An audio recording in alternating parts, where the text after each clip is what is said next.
লর্ডসে বিতর্ক, আম্পায়ারের ওপর রেগে গেলেন শুভমান গিল।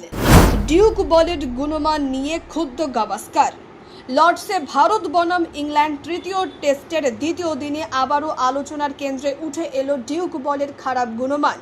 ভারতীয় অধিনায়ক শুভমান গিল ও পেসার মোহাম্মদ সিরাজ আম্পায়ারদের সঙ্গে এক প্রকার উত্তপ্ত আলোচনায় জড়িয়ে পড়েন।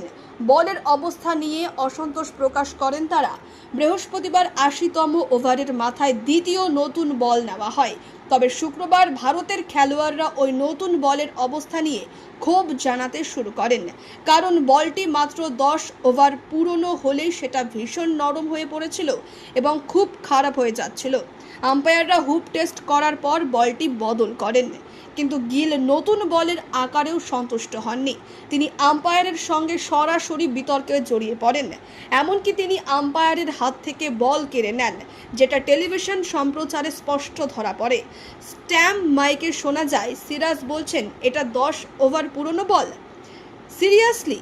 এই মুহূর্তে ধারাভাষ্যে থাকা শুভমান গিলদের সঙ্গে একমত হন সুনীল গাভাস্কার। তিনি বলেন, এটা ১০ ওভারের বল। দূর থেকেও দেখলে বোঝা যায় বলটা কমপক্ষে ২০ ওভারের মতো দেখাচ্ছে। এর আগে সিরিজ শুরুর আগেই ভারতের সহ অধিনায়ক ঋষভ পন্থ ডিউক বলের গুণগত মান নিয়ে তীব্র সমালোচনা করেন। তিনি বলেন, এত খারাপ মানের বল তিনি আগে দেখেননি। প্রায় বলের আকার বিগড়ে যাচ্ছে, যা ম্যাচের ব্যালেন্স নষ্ট করছে।